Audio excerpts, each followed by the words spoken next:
안녕하십니까. 성공의 방정식 저자인 김영환입니다. 오늘은 제가 지난 30여 년 동안 몸으로 뛰면서 찾아낸 성공의 방정식에 대해서 여러분들에게 소개해드리고자 합니다. 저는 30여 년 전에 삼성전자에서 근무한 적이 있습니다. 이때는 삼성전자가 오늘처럼 세계적인 초인류 기업도 아니고 초라한 컨센트 건물에서 철조망 울타리에서 제품을 생산하던 시절입니다. 그때 초기에 열심히 뛰던 초기 멤버들은 지금 다 성공한 CEO로서 삼성 계열사에 근무하고 있습니다. 그 후 제가 운이 좋아서 미국 휴렛 패커드 한국 사무실에서 근무한 적이 있었습니다. 이때에는 세계적인 초인류 기업들의 성공한 사람들을 자주 만나보게 되었는데, 이때서부터 저는 그들의 성공 원리에 대해서 생각하고 적고 메모했었습니다. 이러던 중 그 성공의 과연 원리가 무엇인가 꾸준히 생각을 해봤으나 마땅한 대답을 찾지 못하다가 우연히 제가 TV를 보면서 1492년 콜럼버스라는 영화에서 깊은 감명을 받았습니다. 그 후 콜럼버스의 위인전을 읽고 또 그 비디오를 다시 빌려다가 보면서 제가 하나의 귀중한 원리를 발견하게 됐습니다. 그것이 바로 무엇이냐? 그것은 성공에 대한 어떤 열정과 마인드가 중요하지만 또 하나 그 성공을 향한 과정, 그 프로세스가 너무 중요하다는 것입니다. 그래서 그 후 제가 바로 이 성공 방정식을 만들게 됐습니다. 이 성공 방정식은 아주 간단합니다. S는 M 곱하기 OP입니다. 여기에서 S는 success, 성공을 이야기하는 거고, M은 mind를 이야기하는 것입니다. OP의 P는 프로세스를 얘기하는 것으로서 결국 성공이란 마인드와 그 성공을 향한 과정이 훌륭하게 접합됐을 때 성공한다는 것을 의미하는 것입니다. 이 간단한 원리에 출발을 해서 제가 이 책을 4개의 장으로 구성해서 여러분들에게 설명드리고자 합니다. 첫 번째 장에서는 과연 이 성공 방정식이라는 것이 무엇인가 하는 말씀을 드리게 되겠고, 두 번째 장에서는 콜럼버스는 과연 어떻게 해서 그 맨몸으로 시작을 해서 신대륙을 발견하는 그 과정, 이것을 자세하게 설명드리고자 합니다. 3장에서는 여러분들 아마 잘 아시는 IT 벤처 기업인 웹젠이 어떻게 해서 그 고졸 3인방들이 모여서 이 세계적인 게임 회사로 키워나갔는가 하는 그 과정을 설명드리고자 합니다. 마지막 장이 가장 중요한데, 4장에서는 여러분들이 이 앞에서 보아왔던 여러 가지 사례들을 내 것으로 소화할 수 있는 나의 성공 방정식에 대해서 말씀드리고 여러분들이 스스로 그것을 작성할 수 있는 기회를 드리고자 합니다. 이 책은 한 가지 특징이 있는데, 여기까지 전통적인 성공 스토리와는 달리 여기에 각각의 비즈니스 포인트를 집어넣음으로써 이 독자가 스스로 자기의 비즈니스 포인트를 정리하고 작성하고 그것을 내 것으로 만들 수 있도록 이렇게 구성되어 있습니다. 자, 그럼 이제 본론으로 들어가서 1장서부터 자세히 설명드리도록 하겠습니다.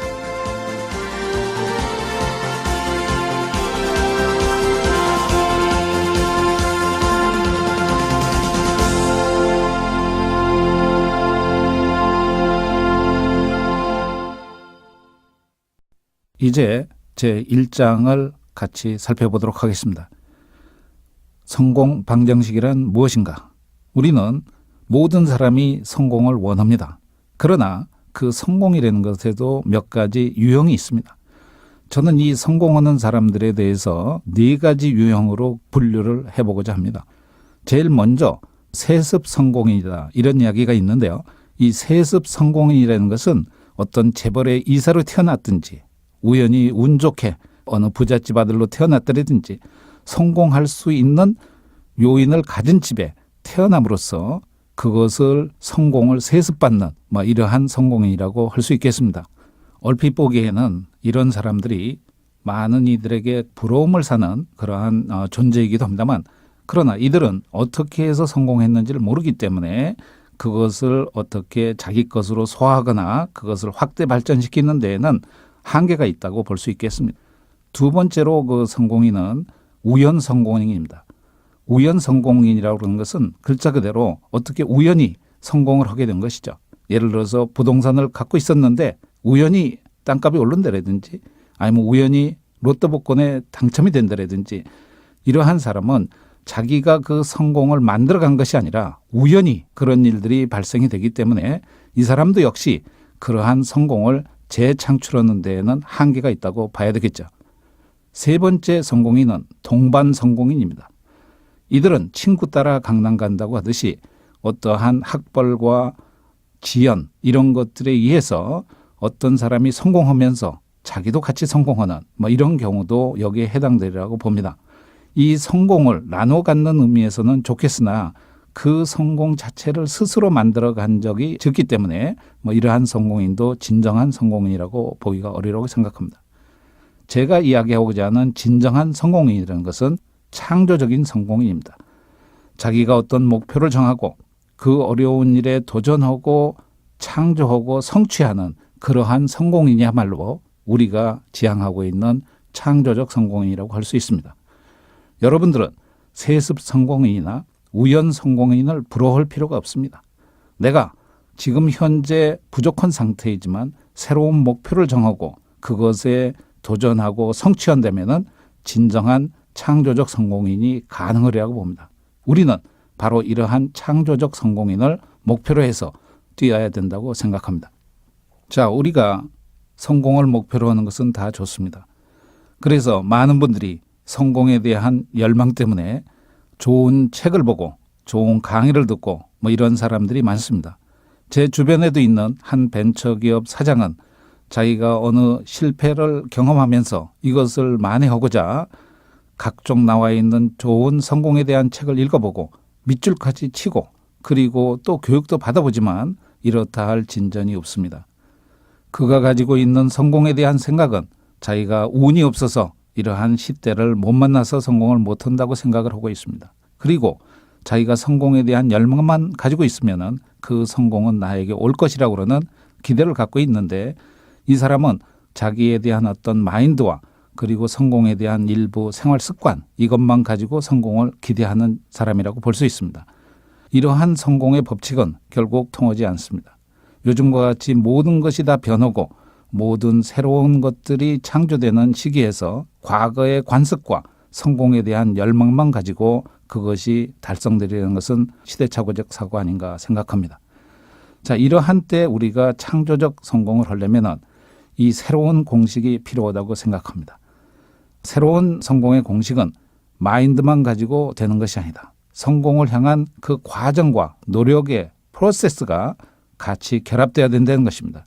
그래서 이 새로운 창조적 성공의 방정식은 S = M 곱하기 OP다 이것입니다. 여기에서 S는 success를 이야기하는 것이고 M은 마인드를 이야기합니다. 그리고 OP에서 P는 프로세스를 이야기하는 것입니다.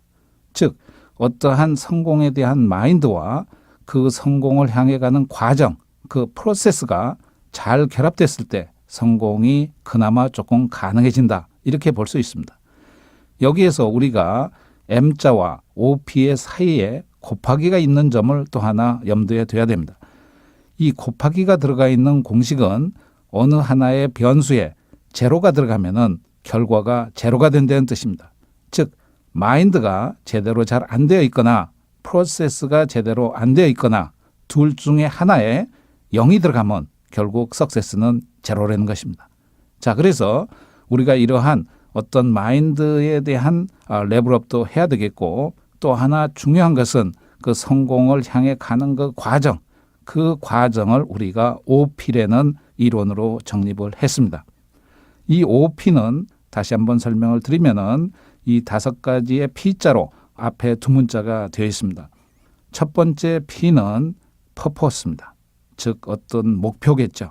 그래서 이 도전적인 목표를 설정하는 일, 이것이 일단 출발점이 되는 것입니다.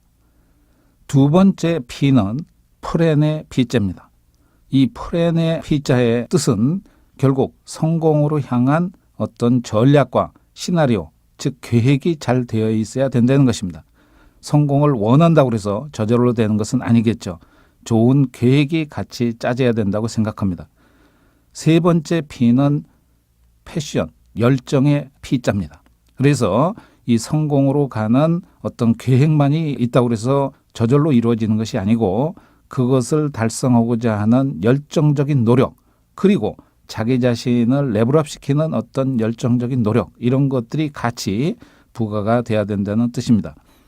네 번째 P는 많은 사람들이 자꾸 잊어버리는 P 중에 하나인데요. 퍼슈에이션입니다. 즉 어떤 설득이라고 그러는 앞에 단어 P자겠죠. 모든 사람이 모든 것을 완벽하게 가질 수가 없습니다. 뭔가 잘하는 게 있으면 약간 부족한 것도 있겠죠. 그러나 내 비전을 달성하기 위해서 부족한 부분, 그리고 남과 협력해야 되는 부분을 설득하는 과정이 매우 중요한 것입니다. 우리는 이 설득의 과정을 콜럼버스 스토리를 통해서 앞으로 여러분들이 보시게 될 겁니다. 다섯 번째 P는 practice, 실천의 P입니다.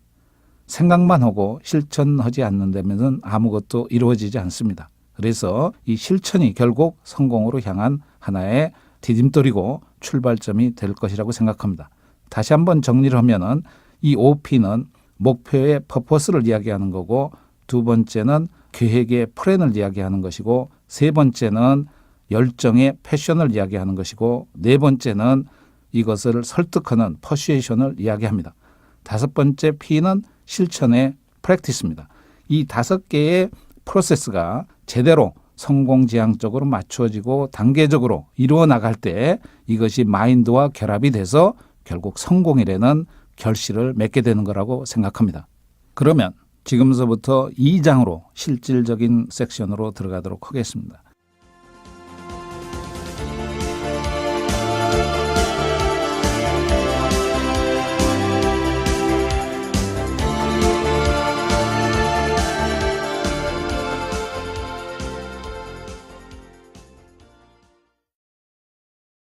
이 2장에서는 여러분들이 콜럼버스를 만나게 될 겁니다. 우리는 이 콜럼버스에 대해서 아주 피상적인 몇 가지 사실만 알고 있습니다. 그러나 이 콜럼버스의 스토리를 이해하게 되면은 대단한 열정과 용기와 그리고 설득이 있었던 것을 알게 될 것입니다. 이 역사적인 위인의 성공의 법칙과 그 프로세스를 같이 한번 보도록 하겠습니다. 먼저 이 프로세스에 있어서의 제일 먼저는 우리가 앞에서 봤었던 퍼포스입니다. 목표와 목적에 대한 것이겠죠. 이 목표와 목적을 콜럼버스가 어떻게 세웠느냐, 그 배경을 먼저 잠깐 보도록 하겠습니다. 15세기의 유럽은 여러분이 아시는 것처럼 이태리, 포르투갈, 스페인이 어떤 항해와 탐험을 통해서 자신의 영토를 넓히고자 하는 대항해의 시대라고 볼 수 있습니다. 이 시절에 콜럼버스가 이태리에서 태어나게 된 것입니다.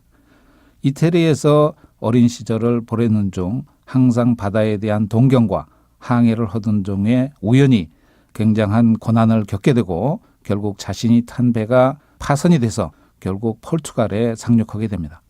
이 포르투갈에서 동생과 같이 일을 하게 되는데 이때 이제 많은 변화가 생기게 됩니다. 포르투갈에서 먼저 일을 하고 있던 동생은 어떤 지도 제작업이죠. 그래서 그때는 이제 지도라고 하는 것이 어떤 바다에 대한 지도이기 때문에 해도를 만드는 작업을 하게 됩니다. 이 해도를 만드는 작업이라는 것은 그 시절에 있어서는 정보 산업에 해당되는 것이죠. 그래서 새로운 바다에 대한 정보를 수집하고 그거를 정리하고 지도를 만드는 일을 계속하게 되는 것입니다. 그리고 이 지도를 결국 선장이나 선주에게 팔아야 되기 때문에 결국 많은 대인관계를 갖게 됩니다. 이것이 콜럼버스의 대항해에 중요한 기반이 되는 것은 사실입니다. 이 무렵에 콜럼버스는 동방견문록을 읽게 됩니다. 여러분들이 잘 아시는 것처럼 동방견문록은 이 서양 사람이 중국에 여행하면서 중국과 동양에 대한 사실을 소개한 책자입니다. 그런데 이때 이 동방에 있는 중국과 일본이 그러한 어떠한 그 부를 갖고 있다는 소개가 됨으로써 유럽 사람들은 이 동방을 위해 항해하는 일을 매우 열망하게 되고 그러한 열망에 하나 가진 사람이 바로 콜럼버스입니다. 그래서 이 콜럼버스는 어떠한 황금의 땅인 이 동방으로 탐험하는 꿈을 꾸게 되고 바로 그 지팡구를 향한 꿈이 결국 대항해의 출발이 되게 되는 것입니다. 그는 황금의 땅을 스스로 발견하겠다고 하는 목표를 세우게 되고 이 목표를 구현할 수 있는 여러 가지 이제 계획과 탐험이 시작되게 됩니다. 결국 이 계획, 동방 탐험 계획을 세운 콜럼버스는 아주 치밀한 준비와 계획을 짜게 되는데, 그 시절에 가장 이러한 항해와 지도에 대한 지리 견문이 넓은 사람들을 고루 찾아다니면서 그분들의 이론과 그동안 수집해 놓은 자료를 치밀하게 모으게 됩니다. 그 시절에 지리학의 그 최고의 대가인 토스카넬리를 직접 찾아가서 그가 만든 지도를 고스란히 전수를 받습니다. 이 토스카넬리는 어떠한 주장을 한 사람이냐 하면은, 유럽에서 동양으로 가기 위해서는 서쪽으로도 갈 수 있다. 그 시절까지 모든 사람들이 생각하고 있었던 것들은 뭐냐? 동양으로 가기 위해서는 결국 동쪽으로 항해해야 된다는 사고를 갖고 있었습니다. 이 동쪽으로 항해하기 위한 길이 너무 멀고 험난합니다. 아프리카를 돌아가야 되기 때문에 이 길을 아무도 가지 못했던 것입니다. 그런데 이 토스카넬리는 이 동양으로 가기 위해서 새로운 길이 있을 수 있다. 그것은 서쪽으로도 갈 수 있다. 서쪽으로 갈 수 있는 모든 자료들을 조사해서 정리해 가지고 있었던 사람이 바로 이 토스카넬리입니다. 이 토스카넬리에게서 그동안에 수집해 놓은 모든 정보와 자료, 지도를 고스란히 전수받고 콜럼버스는 새로운 꿈을 꾸게 됩니다. 과연 토스카넬리의 이론처럼 우리가 동방의 황금의 땅으로 가기 위해서는 서쪽으로 항해할 수 있다라고 그러는 고 웨스트라고 그러는 전략을 짜게 됩니다. 이것을 기반으로 해서 콜럼버스는 많은 자료와 그리고 그것들을 정리한 새로운 한 장의 지도를 만들게 됩니다. 이것이 결국 인류의 역사를 바꾸게 된 하나의 중요한 지도가 된 것은 나중에 설명을 드리도록 하겠습니다. 이 과정이 바로 플랜, 즉 계획을 세우는 과정이겠죠. 그래서 이 서쪽으로 간다고 그러는 이 계획을 가지고 자기 스스로가 이것을 실행할 수 없기 때문에 이것에 대한 후원자를 찾는 일에 굉장히 열정을 바치게 됩니다. 이때에는 콜럼버스가 포르투갈에 살고 있었기 때문에 결국 이 포르투갈 왕에게 이 계획을 설명하기 위해서 많은 교섭을 하게 됩니다. 그중 자기의 안면이 있는 일부의 선장들이 결국 포르투갈 왕인 앙리 2세를 추천하게 되겠고, 앙리 2세를 만나서 자기의 이 계획을 설명하게 됩니다. 그런데 이 앙리 2세는 이 콜럼버스를 믿지 못했는지 아니면은 자기가 그 아이디어가 너무 좋아서 그랬는지 모르겠지만 결국 콜럼버스의 아이디어를 훔치게 됩니다. 그래서 결국 콜럼버스를 시켜서 그 항해를 하는 것이 아니라 자신의 부하 중에서 일부 배를 빼서 이 서쪽으로 가는 계획을 실험하게 하고 결국 콜럼버스는 포르투갈에서 쫓겨나게 되는 이러한 운명에 처하게 됩니다. 하나의 계획이 도용이 되고 자신은 쫓겨나는 비운을 맞게 되는 것이죠.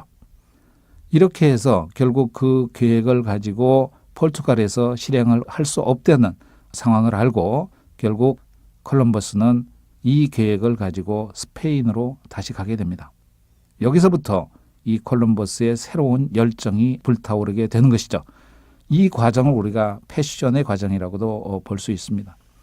맨몸으로 결국 스페인의 지도 한 장을 들고 가게 되는데 그때 내린 항구가 팔로스 항구이고 바로 이 팔로스 항구가 스페인에 들어온 첫 번째 항구이면서 신대륙을 발견하기 위해서 떠나는 항구이기도 합니다. 이 팔로스 항구에 있는 하나의 수도원을 찾아가게 되고 그 수도원에서 결국 역사적인 인물인 페로스 신부를 만나게 됩니다. 결국 이 페로스 신부는 콜럼버스의 이 새로운 계획을 듣고 처음에는 반대를 합니다. 결국 당신이 그 서쪽으로 가서 동양으로 간다는 것은 당신의 어떤 부를 위한 것이 아니냐라는 논리를 내세우면서 콜럼버스를 돕는 것을 그렇게 달갑게 생각하지 않습니다.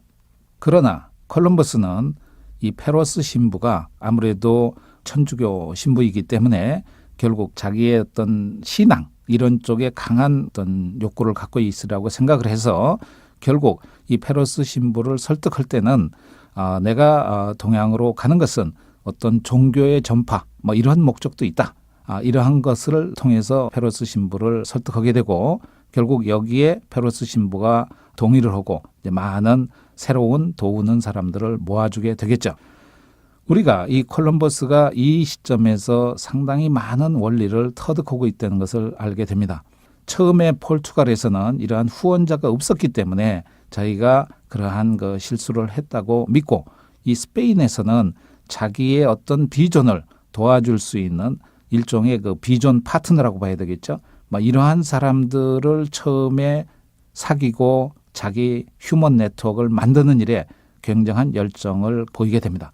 이때 만난 사람들이 유명한 페로스 신부는 물론이거니와 그리고 자기를 끝까지 열정적으로 도와줬던 핀손 선장, 그리고 많은 과학적인 자료를 제시해준 안토니오 신부, 그리고 이쪽 궁전의 많은 핵심 멤버들을 소개해준 페르난데스 의사, 이런 분들을 결국 이때 사귀게 되고 이들은 끝까지 콜럼버스의 계획을 믿고 후원해주는 아주 중요한 역할을 하게 됩니다.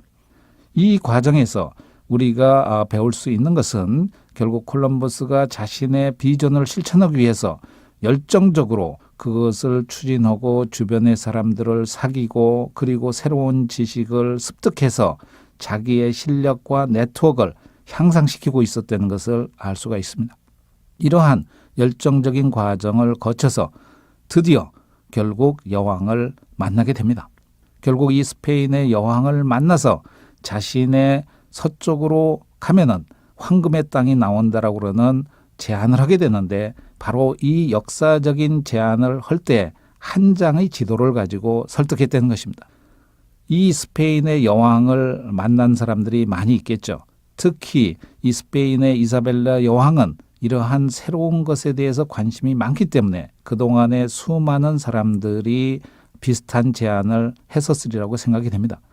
그런데 어떻게 해서 그 수많은 사람들에게 설득이 안 된 이사벨라 여왕을 설득할 수 있었던가?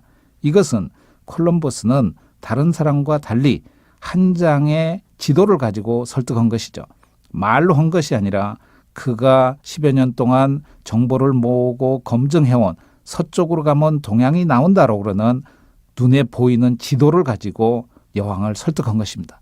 우리가 자신의 꿈을 설득하기 위해서는 결국 이러한 이사벨라 여왕과 같은 좋은 후원자가 있어야 되고 그 후원자를 설득하는 일이 자신의 꿈을 이루는데 대단히 중요하다는 사실을 알아야 됩니다. 이때 우리가 설득을 할 때 중요한 포인트는 자신의 비전도 이루지만 그 상대 도와주는 분의 비전도 같이 이루어진다. 이러한 포인트를 강조하는 설득의 기술이 필요하다고 생각합니다. 콜럼버스가 제안한 설득의 포인트는 이렇으리라고 예상이 됩니다. 스페인의 영토를 늘려주고 그리고 종교를 전파하고 그리고 많은 부를 결국 여왕에게 바칠 수 있다. 이러한 어떤 일종의 그 여왕의 꿈을 이루어주면서 자기의 비전을 구현하는 이러한 과정을 거쳤으리라고 보게 됩니다. 콜럼버스가 여왕에게 처음에 바로 승인을 얻은 것이 아닙니다. 처음에 여왕은 콜럼버스의 아이디어가 좋았지만 자기 내부에 있어서의 내전도 있고 영토 확장을 위해서 선뜻 결정을 내리지 못했던 것입니다. 그래서 콜럼버스에게 생활비를 대주고 자기 곁에 묶어놨던 것이죠. 이 시기가 무려 6년에 걸쳐서 이루어집니다. 이 6년이라는 긴 시간에 콜럼버스는 결국 스페인에 남아있으면서 항해에 대한 준비 그리고 여왕이 내전을 승리하기를 기다렸던 것입니다. 6년 후에 결국 콜럼버스를 다시 이사벨라 여왕이 부르게 되는데 이때 주변에서 많은 반대가 있습니다. 이것을 설득하기 위해서 마지막 프레젠테이션, 어떠한 자신의 표현을 하게 되는데 그때 그 유명한 우리가 콜럼버스 달걀이라는 이벤트가 여기서 벌어지게 됩니다. 주변에 있는 많은 사람들을 설득하기 위해서는 뭔가 좀 획기적인 데몬스트레이션이 필요했던 것이죠. 그래서 결국 콜럼버스의 계획을 승인하게 되고 이 역사적인 출항이 1492년에 이루어지게 되는 것입니다. 그러나 이 좋은 일에도 결국 문제가 생기게 됩니다. 결국 여왕으로부터 허가는 받아냈지만 배를 띄울 선원들이 모아지지 않는 것입니다. 출발 전서부터 암초에 부딪힌 것이죠. 그러나 이 어려운 일들을 아까 말씀드린 핀손 선장이 또 도와서 결국 이 선원을 모아서 결국 1492년 5월에 드디어 이 팔로스 항구를 떠나게 됩니다. 자, 그러면 이제 콜럼버스의 5번째 단계인 프랙티스, 실천 쪽을 간단히 살펴보도록 하겠습니다. 콜럼버스는 팔로스 항구를 떠날 때 배가 한 척이 떠난 것이 아닙니다. 3척이 한꺼번에 떠났습니다. 그 모으기 어려운 선원들을 모아서 왜 3척으로 떠났겠는가? 콜럼버스에 대한 성공에 대한 열정과 노력을 다시 한번 읽을 수 있는 대목이라고 생각합니다. 결국 콜럼버스는 이 3척 중에 한 척이라도 결국 새로운 땅에 디딜 수 있기를 기대하면서 이 3척을 한꺼번에 몰고 나간 것이죠. 그리고 제일 앞에는 콜럼버스가 탄 리딩 선박이 모범을 보이면서 앞에 나갔습니다. 긴 항해가 계속되는 동안 배에서는 반란이 일어납니다. 결국 선원들이 너무 지치고 기다리는데 너무 불안하고 그래서 결국 콜럼버스를 살해하고 돌아가자는 이 반란이 일어나는데 이때 다시 한번 콜럼버스가 목숨을 건 설득을 하게 됩니다. 이렇게 수많은 역경과 고난을 헤치고 결국 1492년 9월에 결국 콜럼버스는 신대륙을 발견하게 됩니다. 그러나 그가 이 신대륙을 발견했을 때까지만 해도 그는 그것이 인도, 즉 동양이라고 믿고 있습니다. 그래서 우리는 그 땅에 사는 사람을 아직도 인디안이라고 그러는 그러한 사실들을 발견하게 될 것입니다. 그러나 이러한 역사적인 사실을 우리가 다시 한번 되짚어 보면은 결국 콜럼버스의 끈질긴 성공에 대한 노력과 열정, 도전 이런 거에 의해서 결국 인류의 역사가 바뀌게 된 것이죠. 이 콜럼버스의 전체의 그 성공의 과정, 여기까지가 우리가 가장 감동적인 부분이라고 생각합니다. 자, 그러면은 우리가 이 콜럼버스 이야기를 마지막으로 정리해 보도록 하겠습니다. 아까 말씀드린 것처럼 처음에 포르투갈에서 결국 앙리 2세가 자기 왕의 권위로 결국 부하직원을 시켜서 서쪽으로 갔습니다만 그건 실패로 끝났고 맨몸으로 간 스페인에서 콜럼버스는 자기가 가진 역경을 딛고 결국 신대륙을 발견하게 된 것입니다. 똑같은 계획이라 하더라도 누가 어떻게 실행하느냐에 따라서 그 계획의 성패가 바뀌게 되는 것이죠. 이 계획도 중요하지만 그것을 실천하는 사람, 그 사람이 매우 중요하다는 것을 다시 한번 느끼게 하는 대목이라고 생각합니다. 그러면 우리가 이 콜럼버스의 성공의 과정, OP, 이것을 여기서 정리하도록 하겠습니다. 자, 그럼 이젠 3장으로 넘어가도록 하겠습니다.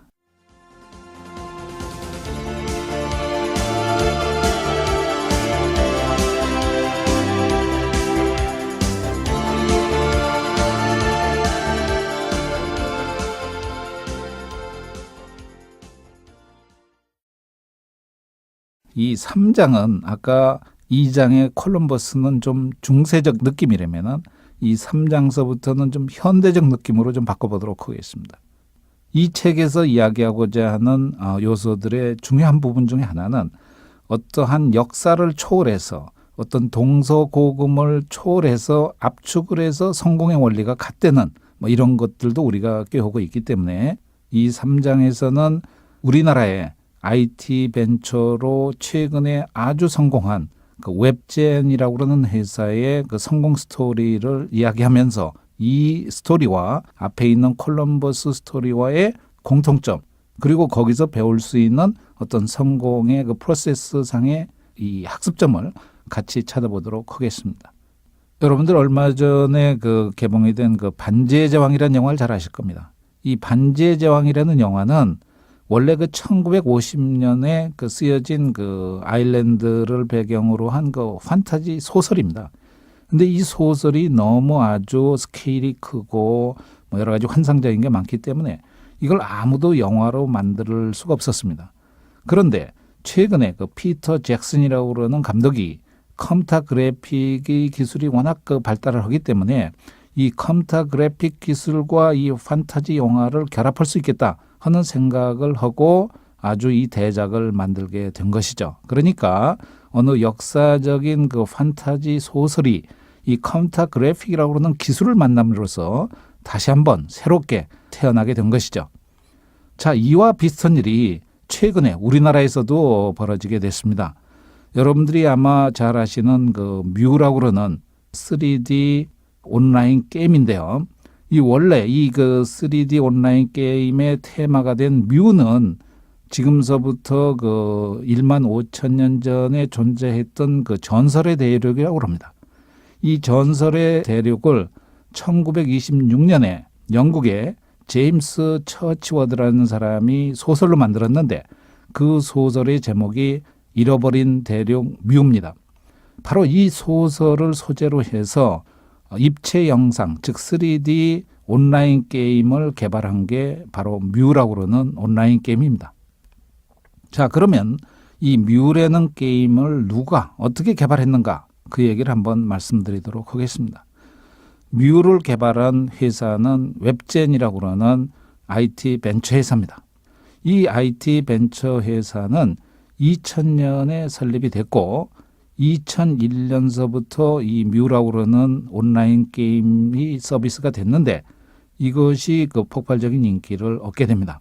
작년, 즉 2002년에는 이 뮤라고 그러는 이 하나의 온라인 게임에서 매출이 260억이라고 그러는 매출이 오르게 되고 이익도 거의 160억이라고 그러는 아주 경이적인 이익을 올리게 됩니다. 어찌 보면 매출액의 거의 절반 이상이 이익으로 나오는 이러한 회사가 된 것이죠. 과연 그러면 이 웹젠이라고 그러는 회사는 어떻게 누가 만들어졌는지 이것이 오늘의 지금 이야기하고자 하는 스토리입니다. 웹젠의 사장이고 설립 멤버인 김남주 씨가 결국 이것을 만들게 됐는데요. 과연 이 김남주 씨의 그 성공의 스토리 이것이 어떠한 마인드와 프로세스를 거치게 됐는지 이것을 설명드리고자 합니다. 김남주 씨는 1971년생이니까 현재 나이 32살입니다. 그리고 계속 어렸을 때부터 게임만 해온 게임광입니다. 그리고 이 김남주 씨는 어린 시절에 미술을 매우 잘 그렸고 만화 그리는 일 그리고 만화 영화 보는 일이 가장 좋아서 이 어린 소녀는 만화 영화 감독이 되는 게 꿈이었다고 합니다. 그래서 결국 대학을 가는 걸 포기하고 바로 취업 전선으로 나가게 됐고 그리고 자기가 좋아하는 디자인 인테리어 회사에 취직을 하게 된 것이죠. 그런데 이때 이제 많은 변화가 일어나게 됩니다. 자신은 원래 손으로 그리는 만화를 주로 좋아했었는데 이 인테리어 회사에 들어가서 이 CAD라고 그러는 컴퓨터 그래픽을 만나게 됩니다. 그래서 그림이라는 것도 이렇게 컴퓨터로 표현이 될 수 있구나 해서 그 후에 열정적으로 이 컴퓨터 그래픽을 배우게 됩니다. 이 컴퓨터 그래픽을 이 만화가가 배우게 되다가 보니까 그 뛰어난 그래픽 실력을 인정을 받아서 결국 상당한 발전이 있게 되고 그리고 이 그래픽을 조금 더 발전시키는 것이 바로 게임의 개발로 이어지게 됩니다. 결국 이 김남주 씨는 게임 개발에 빠지게 되겠고 이 그 게임 개발을 하는 사람들끼리 모여있는 커뮤니티 거기에 가입을 하게 됩니다. 그래서 이 하이텔의 컴퓨터 게임 개발 동호회에 가입을 하게 되는데 이때 이제 많은 게임의 고수들로부터 게임 개발 방법을 전수받게 됩니다. 그래서 이 게임 개발 동호회의 하나의 내부에 그 규칙이 있다고 그러면은 여러 가지 정보를 교환을 하고 또 하나 자기가 개발한 게임을 그 사이트에다 올려놔야 되는데 김남주 씨도 역시 자기의 개발한 어떤 게임 소프트웨어를 이 사이트에 올려놓게 된 것이죠. 그런데 이 사이트들은 결국 많은 게임을 좋아하는 사람들, 게임 전문가들이 들어오기 때문에 이 사이트에서 김남주 씨의 작품을 보고 탐을 낸 회사가 하나 있었습니다. 그게 바로 미리넷 소프트웨어라는 회사인데요. 바로 이 미리넷 소프트웨어가 결국 김남주 씨의 인생을 바꿔놓게 된 것이고 그리고 우리나라 게임의 역사를 많이 이 미리넷 소프트가 창조하게 됩니다. 우리나라의 거의 최초의 게임 개발 회사이다가 보니까 여기에 많은 게임 개발자들이 모이게 되고 게임 기술의 사관학교라고 그럴 정도로 많은 사람들이 여기에서 게임 개발의 실력을 키우게 됩니다. 이 미리네 소프트에서 결국 김남주 씨는 디자인 쪽을 책임맡게 되고 그때 많은 게임 개발의 고수들을 알게 되고 수많은 장비에서 많은 실력을 향상하게 됩니다. 그런데 불행히도 결국 김남주 씨는 나이가 돼서 군대를 입대하게 됩니다. 바로 이 3년 동안의 군대의 생활은 김남주 씨에게는 완전히 기술의 공백기가 되게 되는 것이죠. 결국 군대를 제대하고 난 김남주 씨는 완전히 이 기술의 세상에서 멀어져 있다는 것을 발견하게 됩니다. 이 김남주 씨는 갑자기 앞이 캄캄해지고 자기가 무엇을 해야 되는지 깊은 생각에 빠지게 됩니다. 가정 형편도 넉넉치 않은 상황이지만 김남주 씨는 이때서부터 모든 세상과 단절을 하고 두문불출하고 자기가 잃어버렸던 게임 개발의 기술을 연마하기 시작합니다. 그래서 다시 3D 게임, 즉 입체 영상 게임 기술 개발에 몰입을 하게 되고 자기가 2년여 동안 거의 외부와의 두문불출을 하고 죽음과 같은 시간을 보냈다고 합니다. 결국 자기가 잃어버린 기술을 캐치업하기 위해서 남다른 노력을 하고 자기 실력을 쌓았던 것이죠. 앞에서도 우리가 잠깐 이야기했지만 바로 이 김남주 씨는 고졸자입니다. 결국 이 고졸이지만 이러한 피나는 독학과 노력을 한 끝에 결국 3D의 최고의 기술들을 전부 연마하게 되겠고 이 2년 동안의 과정에서 수많은 발전을 거듭하게 됩니다. 그러던 중 1998년 결국 이제 어느 정도 실력이 쌓였다고 생각을 해서 그동안 자기 게임 개발 동호회에서 만난 핵심 멤버들을 다시 만나기 시작합니다. 그때 만난 사람이 조기용 씨, 지금은 현재 웹젠의 기술 담당 상무입니다. 혼자 개발을 할 때보다는 둘이 모였기 때문에 업무 분담도 쉽고 또 서로 모르는 기술을 상의하고 그래서 결국 둘이 모이면서 둘 다 상당한 실력도 늘고 스피드도 향상이 됩니다. 짧은 기간 안에 4개의 3D 게임을 개발합니다. 그러나 이 4개의 3D 게임은 실패하게 됩니다. 왜 실패를 했느냐? 기술적으로는 뛰어나지만 결국 이들이 개발했던 3D 온라인 게임은 결국 전부 슈팅 게임, 자기네들이 하고 싶은, 자기네들이 개발하고 싶은 제품을 개발한 것입니다. 이것이 결국 고객한테 그런 설득력이 없고 또 그리고 너무 앞선 기술이다가 보니까 이것을 구현을 할 수 있는 어떤 기초시설, 즉 인프라라고 그러겠죠. 어떠한 PC의 환경이나 네트워크 환경이 지원이 안 됐던 겁니다. 즉 시장 형성이 아직 되질 않은 것이죠. 결국 이들이 실패를 거듭하면서 또다시 느끼게 됩니다. 시장이 형성이 안 된 제품은 결국 성공할 수가 없다. 그리고 자신이 개발하고 싶은 제품 가지고도 안 된다. 결국 시장이 있고 고객이 원하는 제품, 즉 그러한 게임을 개발해야 된다는 것을 뼈저리게 느끼게 되는 것이죠. 이러한 과정을 거치는 동안 그 후 1년 뒤에 송길섭 씨가 다시 합류하게 됩니다. 이 조기용 씨와 송길섭 씨는 미리네 소프트웨어에 같이 근무한 경력들을 가지고 있는 사람이고 게임 개발 동호회에서 서로 충분히 서로를 아는 사람입니다. 바로 이 게임광 3인방들이 모여서 결국 일을 만들게 되는 것이죠. 결국 송길섭 씨가 합류하면서 또 다른 이제 반성을 하게 되는 것이죠. 왜 그동안에 개발한 4개의 3D 게임이 다 실패를 하게 됐는가? 그것은 결국 재미가 없다. 스토리가 없다. 고객이 원하는 것이 아니다. 라고는 결론에 다다르게 된 것이죠. 그래서 각자가 이제 어떤 게임의 개발의 테마를 어떻게 할 것이냐 하는 걸 가지고 고민을 하게 됩니다. 이때 새로운 아이디어를 낸 것이 현재의 김남주 사장입니다. 김남주 사장은 어렸을 때부터 수많은 만화와 동화와 소설 이러한 어떤 꿈과 판타지 있는 것들을 굉장히 좋아했던 것이죠. 그 판타지물 중에서 떠오른 것이 뮤대륙의 전설입니다. 뭔가 여지까지 잘 알려지지 않았지만 그러나 뭔가 스토리가 있는 이런 것들을 찾아낸 것이죠. 앞에서도 잠깐 얘기를 했습니다만 뮤 대륙의 전설은 아틀란티스 대륙의 전설과 비슷하게 세계에서 그 양대축으로 된 어떤 그 신화적인 이야기입니다만 아틀란티스는 많이 알려진 반면에 이 뮤대륙의 전설은 사실 잘 알려지지 않은 그러한 것입니다. 이러한 소재가 오히려 김남주 사장에게는 더욱더 흥미로운 거리가 된다 이렇게 생각을 한 것이죠. 그래서 결국 셋이서 이 뮤대륙의 전설을 가지고 판타지 온라인 게임을 개발하자는 합의를 하게 되는 것입니다. 이 개발을 보다 촉진하기 위해서는 회사를 만들어야 되겠고 뭔가 나름대로의 시스템을 갖춰야 된다고 생각을 한 것이죠. 결국 셋은 회사를 만들기로 합의했습니다. 그러나 문제는 새로 생긴 것이 뭐냐? 자기네들은 기술은 알지만 경영과 마케팅을 모르는 이러한 문제가 있습니다.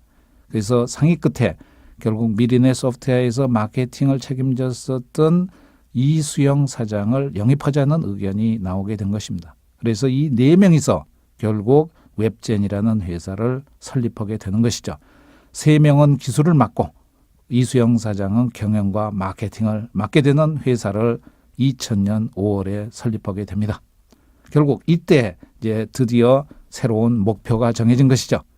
3D 온라인 게임으로 세계적인 회사가 되자. 그리고 고객이 환상적으로 느낄 수 있는 3D 게임으로서의 새로운 장르를 개척하자라고 그러는 목표와 비전을 설정하게 됩니다.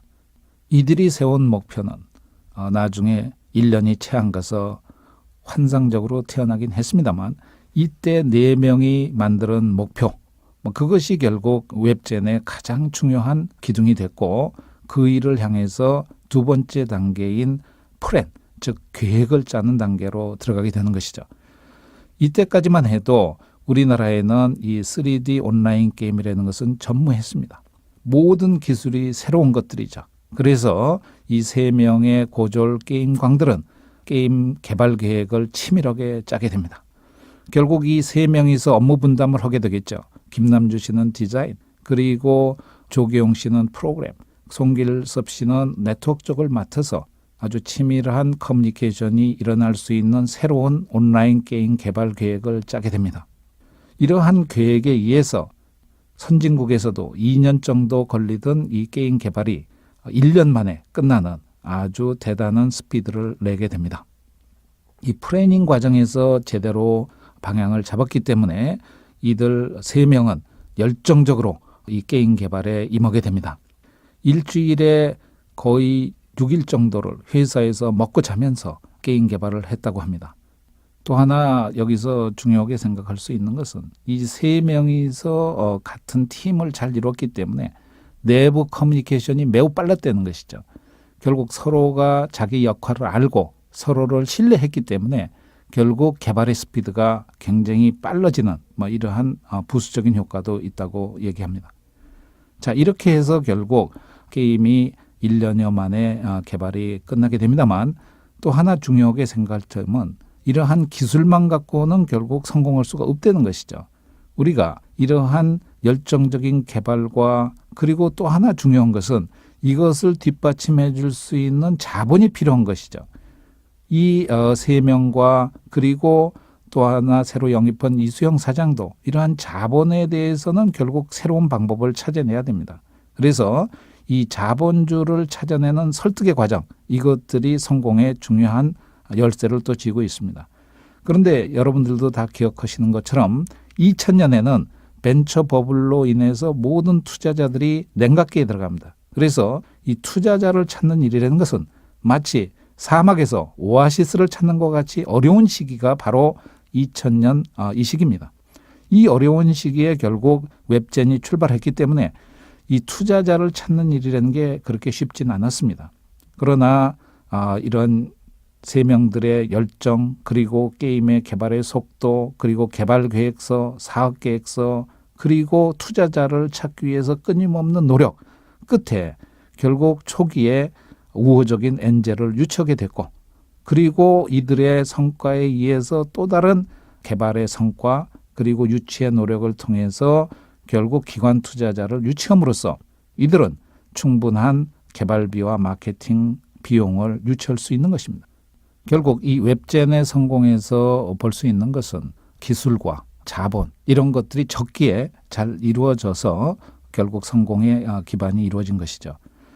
이러한 노력 끝에 결국 2001년 5월에 뮤라고 그러는 소프트웨어가 개발이 됐습니다.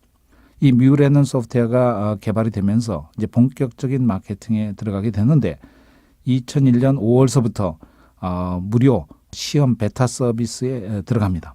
대개의 경우 온라인 게임 회사들이 이러한 신제품을 개발했을 때 한 6개월 정도의 이 베타 테스트 기간을 거치는데 이때에 결국 뮤는 상당한 성과를 거두게 됩니다.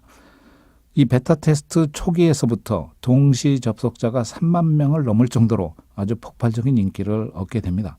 그리고 이러한 인기를 얻고 2001년 11월에 유료화에 들어가게 되는데 이 대부분의 그 베타 테스트 고객들이 유료화를 받아들임으로써 결국 2달 만에 매출이 24억이 오르고 첫 해서부터 이익을 내는 어떤 성과를 올리게 됩니다. 이러한 치밀한 계획과 준비 그리고 기술과 마케팅의 결합에 의해서 결국 웹제는 성공 가도를 달리게 되고 그 후 2002년서부터는 해외 시장으로 나가게 됩니다.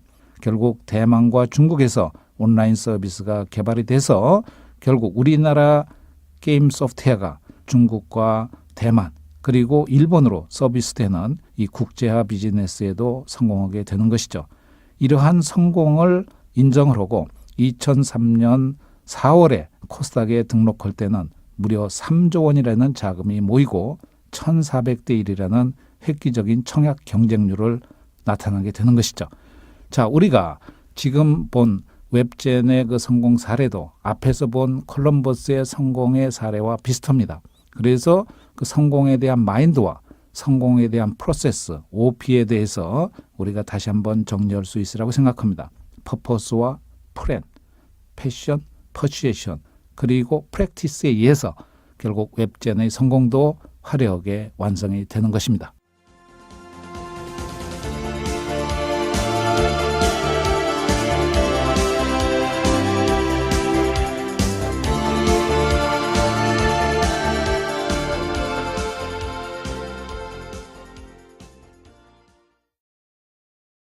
자, 이제 여러분은 이 4장을 접하시게 되는데요. 앞에 1, 2, 3장까지는 어떤 의미에서 콜럼버스의 스토리, 웹젠의 스토리를 여러분들이 보셨습니다. 이 4장서부터는 이제 여러분들의 스토리입니다. 그리고 저자인 저의 스토리입니다. 그래서 4장의 제목이 나의 성공 방정식입니다. 앞에서 보아왔던 그 성공 방정식을 과연 나를 대입하면 어떻게 될 것인가? 이런 것들을 여러분들이 실제 체험하게 되는 그런 장이라고 생각합니다. 여러분들 다 기억하시죠? 성공 방정식은 뭐였었나요? S 이꼬르 M 곱하기 OP입니다. 이 M에 0이 들어가거나 이 프로세스에 0이 들어가면 결국 성공이 안 된다고 아까 앞에 말씀을 드렸습니다. 자, 그러면 지금 이 나의 성공 방정식의 제일 첫 번째 마인드를 한번 여러분들이 점검을 해봐야 됩니다. 과연 나는 진정으로 성공을 원하고 있는가? 나는 과연 내 성공 마인드가 제대로 정리되어 있는가? 말로는 성공을 원하지만 실질적으로 자기의 마인드와 이 준비가 그렇게 썩 잘 안 돼 있는 경우가 많습니다. 그래서 여러분들은 과연 나의 이 성공 마인드가 제대로 되어 있는지를 먼저 점검을 해봐야 됩니다. 그래서 이 마인드와 행동과 프로세스가 과연 성공 지향적으로 맞춰 있는지 이런 것들을 점검을 해보시기 바랍니다. 이 점검 항목에서 여러분들이 최소한 20점 이상은 나와야 되라고 생각합니다. 여기에서 우리가 만약에 20점 이하가 나온다는 것은 거의 이건 0에 가깝다 이렇게 해석을 해야 될 것입니다. 저도 처음에는 수많은 강의를 하고 몇 권의 책을 썼습니다만 저도 이렇다 할 대표적인 베스트셀러는 아직 없습니다. 그래서 어찌 한번 나도 이 그 대표적인 책을 낼 수 있겠는가 이런 것들에 대해서 고심을 많이 했습니다만 우연히 저희 강의를 듣게 되는 이 책의 기획을 맡아주신 체가체가의 그 사장님을 만나게 됐고 그 하현주 사장님 이야기에 의하면은 베스트셀러를 만드는 조건에서 제가 몇 가지 부족하다는 것을 지적을 해줬습니다.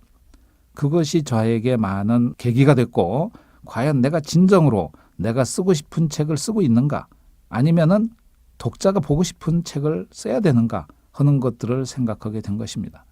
내 마인드는 성공은 하고 싶지만 과연 그것이 올바른 프로세스와 올바른 방법을 쓰고 있는가를 심각하게 다시 생각하게 된 것이죠.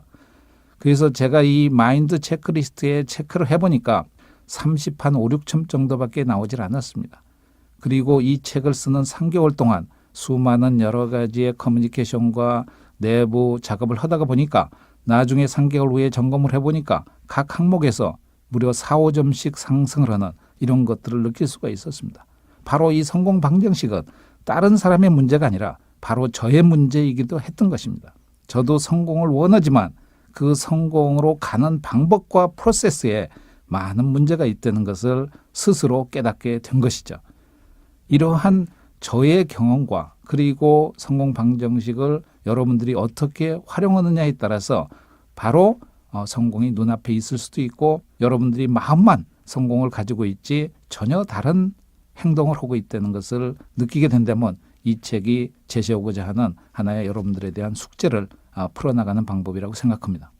자, 제가 지금서부터 말씀드리는 내용대로 여러분들이 여러분들의 성공 OP를 한번 점검해 보시기 바랍니다.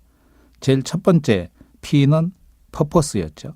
과연 여러분들은 아침에 일어나면은 가슴을 설레게 하는 어떤 새로운 비전과 미션을 가지고 있는가? 이걸 한번 잘 생각해 보십시오. 과연 여러분들은 지금 하고 있는 일이 내가 하고 싶은 일이고 잘할 수 있는 일이고 그리고 시대적으로 꼭 해야 되는 일인가? 이것들을 만족시키는 일인가를 다시 한번 생각해 보십시오. 바로 이 세 개를 만족시키는 요건이 바로 여러분들의 미션입니다. 이 미션과 사명이 분명해야 결국 자기 일에 대한 어떤 신명랑과 그리고 새로운 희망을 갖게 되는 것이죠. 이 미션을 다시 한번 정리해보라. 아침에 내 가슴을 설레게 하는 사명과 미션을 발견하는 일, 그리고 그것을 목표로 삼아서 새롭게 가는 것이 바로 퍼포스의 출발입니다. 두 번째 P는 플랜이었죠. 계획을 세우라. 여러분들도 하나하나의 개인이 상품이라고 생각하십시오. 그리고 이 상품을 내가 어떤 사회와 기업에 마케팅을 한다고 생각을 해보십시오. 그러면 과연 여러분들의 상품력, 즉 경쟁력을 증강시키기 위해서 어떻게 해야 되는가? 그거에 대한 여러분들의 자기개발 계획을 짜십시오. 그리고 그것을 성공으로 이끌어갈 수 있는 나름대로의 성공 전략을 짜보십시오. 이것을 하기 위해서는 여러분들 스스로가 어떤 입체적 사고를 할 수 있는 수합 분석을 해보시기 바랍니다. 나라는 상품을 놓고 얼만큼의 경쟁력을 갖고 있는지 스스로 입체적인 분석을 했을 때 그게 바로 객관적인 관점에서의 여러분들의 경쟁력이 될 것입니다. 세 번째 P는 패션, 열정이겠죠. 그렇다면 여러분들이 가고자 하는 어떤 비전의 능력이 있을 겁니다. 그 능력을 여러분들도 개발해야 된다는 것이죠. 기업이 R&D를 하는 것처럼 여러분들도 개인에 대한 투자와 R&D가 있어야 됩니다. 그래서 목표 능력으로 갈 수 있는 업그레이드 작업, 이것을 열정적으로 하는 준비가 필요한 것이겠죠. 네 번째 P는 퍼슈에이션입니다. 설득을 해라. 여러분들의 꿈을 이루어줄 수 있는 비전 파트너를 찾아내야 됩니다. 그리고 그 비전 파트너를 설득하라 이거죠. 나에게 무슨 도움이 필요하고 나는 당신한테 어떤 도움을 줄 수 있다라고 그러는 이 비전 파트너를 설득해야만이 여러분들이 플러스 알파의 힘을 얻게 되는 것입니다. 다섯 번째 P는 프랙티스죠. 실천하라. 이 실천할 때 하나의 좋은 공식을 제가 소개해 드리도록 하겠습니다. 1, 10, 100의 공식입니다. 1은 뭐냐? 그날 하루하루 매일 할 일을 적어라. 생각만 하지 말고 적어놔야 그 일들이 하나하나 이룩됩니다. 10은 뭐냐? 여러분들의 육체적인 나이에서 생각의 나이를 10살 정도 빼라. 특히 40세가 넘으신 분은 10살을 빼고 생각의 나이를, 그리고 40세 이하는 한 5살 정도를 빼서 여러분들의 생각의 나이를 낮춤으로써 새로운 희망과 그리고 새로운 시야가 생기게 되는 것이죠. 그리고 100은 여러분들이 100일 후에 할 일들을 미리 준비하라. 우리는 계획은 짜놓고 실행을 안 하는 이유가 바로 이 계획과 실행을 이렇게 조율하는 작업이 없기 때문에 그렇습니다. 그래서 여러분들이 실행을 하되 1, 10, 100의 원리로 하라. 매일 할 일을 적고 생각의 나이에서 10살을 빼고 100일 후에 할 일을 준비하라. 이것이 우리가 내 개인이 할 수 있는 OP의 하나의 방법이 아닌가 생각합니다. 자, 여러분은 이 성공의 방정식에 대해서 지금까지 쭉 들어오셨습니다. 이 성공의 방정식을 듣는 것만으로는 충분치 않습니다. 여러분들이 그걸 실행을 해야 되고 몸에 익혀야 되는데 이 책만으로는 부족하고 듣는 것만으로는 좀 부족합니다. 그래서 저희가 이걸 웹사이트로도 만들어 놨으니까 거기도 들어와서 보시기 바랍니다. 그래서 이것을 여러분들 몸에 익히는 방법을 소개해 드리면서 오늘 이 강의를 마치도록 하겠습니다. 일주일에 한 번씩 이 강의를 다시 한번 들어보십시오. 그리고 그것을 4회 이상 반복을 해봐라. 그리고 자동차 이동 시간이 늘고 있는데 자동차에서 이 테이프를 꼭꼭 일주일에 한 번씩 다시 들어보라는 것이죠. 두 번째로 책에 있는 내용을 작성을 해보라. 읽는 것만으로는 충분하지 않고 여러분들이 직접 써봄으로써 새로운 느낌을 가지실 수 있으라고 생각합니다. 세 번째로 인터넷 사이트인 successmethod.com이라는 사이트에 들어오시면은 다른 분들과 생각을 교류할 수 있고 여기에서 빠진 자료들을 많이 올려놨으니까 그걸 또 들어와서 생활을 해보시라. 그래서 이러한 것들을 여러분들의 몸에 익어야 결국 이 성공 방정식이 여러분들께 된다고 생각합니다. 자, 여러분들이 이 내용을 끝까지 경청해 주셔서 대단히 감사합니다. 꼭 창조적인 성공인이 되시기 바랍니다. 행운을 빕니다. 감사합니다.